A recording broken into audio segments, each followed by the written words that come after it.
Здраво на сите! Се наоѓаме пред манастирот Света Богородица во село Сливница, Преспанско. Денес во рамки на проектот Act for Преспа ќе имаме активности на терен. А денес заедно со нас ќе има и студенти од архитектонскиот факултет од Скопје, кои што ќе прават архитектонско снимање на целиот објект.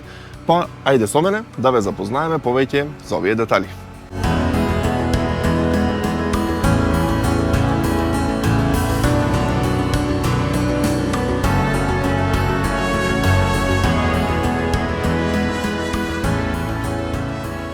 Денес работата во студентите е продолжување на проектот Act for Преспа, кој ќе имплементирам во програмата EU за Преспа.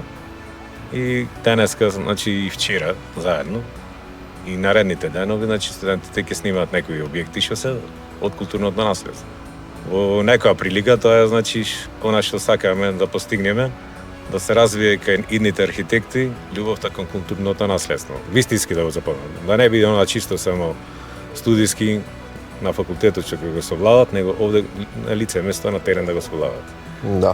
Околу постапката која што не е застапена на вакви објекти како што беше архитектонското снимање, што го спомнавте пред кратко. Значи мал број на архитектонско културно наследство е снимено. Имаме документација за тоа и тоа е взаемна корист. Значи архитектонскиот факултет ќе се здобие со документацијата. Ние како надлежна установа Завод и музеј би тоа на оваа територија, исто ќе се здобиеме со целата оваа документација која што ќе изготви архитектонски факултет и воедно таа ќе му биде предадена на МОПАЦ.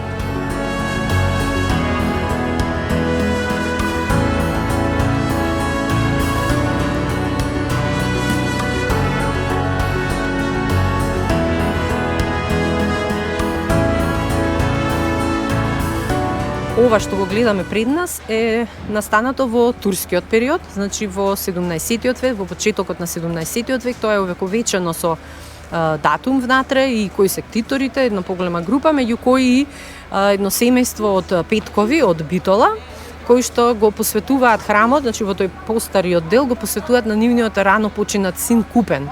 И тој е насликан во олтарскиот простор. Значи 1607 година е таа година кога е настаната и се забележува дека е постариот дел од објектот овој, тоа е наосот на градбата, потоа е доградена припратата, овој овде дел и потоа надворешната припрата или екзонартекс со кулата камбанарија, значи сите тие фази се настанати во 17-тиот век. Значи објектот е еден преубав пример на таа така наречена поствизантиска архитектура, односно архитектура настаната после Византија, затоа и поствизантија, инаку она во времето на турското владење. Ние секогаш всушност и така ја организираме нашата настава да биде надвор од училницата, особено во овој дел каде што одиме да документираме, значи документирањето мора да биде на лице место. И секогаш ни е предизвик да отидеме некаде каде што не е така баш лесно пристапно, како што и сега случајот, го организиравме превозот со повеќе возила, патот знаете каков е, не може голем автобус да влезе, па со комбе, со други леки коли, ама сакаме да стасаме до таа точка и ова е на надморска висина, колку што разбрав, од 1400 метри, така да е баш невообичаено. Еве за нас тука од Скопје или за студентите направивме споредба дека врвот на Водно е на 1060 метри, значи ова е повисоко отколку на врвот на Водно. Замислете, на врвот на Водно не се качуваме секој ден, а овдека вака многу лесно дојдовме и дишаме еден убав воздух и едно убаво сонце гледаме, а имаме еден бисер во архитектурата. И освен црквата, да, студентите денеска работат на документирање на конакот, што значи дека тие имаат задача еве да не само да научат цртање, меѓутоа да осознаат податоци и знаења за монументална архитектура, сакрална, како црква, но и за ваквата профана архитектура, што ја нарекуваме во рамки на манастирите, тоа се конаците кои служеле, нели, како трпезарија, како соби, гостоприемници и така натаму.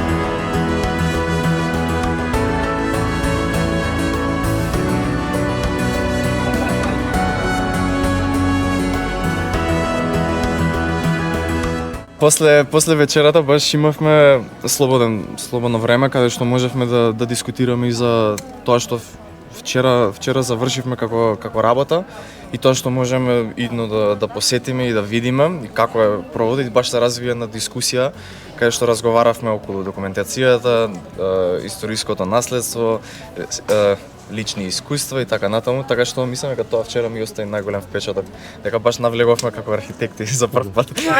Се познавам и на приватен, но и на веќе професионален план. Исто така многу интересно бидејќи на вакви да кажам теренски настави и програми можам да ги кажам, повеќе и дознаваме како да си дел од пракса. Не како студент знаеме да прочитаме теоретски, да. Практично е малце поинаку и некако имаме подиректен пристап, да речем поприроден, како ние треба размислуваме критички да настапиме кон тоа што ќе бидеме нели идни архитекти. Ова е една од подобрите пракси, можам да кажам, чист воздух, планина, одлична локација. Колку сте задоволни пред се за ова што ќе го научите денес ту? Премногу задоволни. Искрено да правиме муабет, баш ни споредија со другите години дека ова е многу уникатно искуство, дека не се случува да имаме ваква пракса 4-дневна. После ова можеме сосема да не вработат во завод за заштита, така да исклучително сме задоволни. Навистина, за ваква прилика да имаме како студенти, реално. Да. За колку време очекувате дека ќе го сработите целови проект? Па 4 дена. 4 дена ни се на располагање. Спремни сите? Да. А еден ден ако издвоиме, значи максимум сат и пол, 2. Соси одмор и тоа влегува во тоа. Да, што значи да се биде студент на архитектонски? Да, не е толку едноставно прашање, меѓутоа што значи да се Значи многу работи, многу луѓе на различен начин не перцепираат и ние самите се перцепираме на различен начин, можам да кажам. Значи многу работи, еве. Од една страна да бидеме архитекти, архивари, документација да извршуваме. Што знам да кажам, преамбициозни работи како лулка на општеството, ама не ви се преценувал толку. Меѓутоа има премногу дефиниции, зависи во кој контекст би можеле да ги Значи има работа за вас како студенти понатаму? Секако. Иако секој втор отвара свое архитектонско биро, бил архитект, завршил на нашиот факултет или не, но има работа. Треба вака да ги дознаеме повеќе аспекти што ни фали, што треба ние да заштитиме, да изградиме и да направиме тука посебно за нашата држава, бидејќи имаме доста капацитет и не треба ние сами да го вреднуваме нештото, а не од надвор да ни каже дека ние вредиме.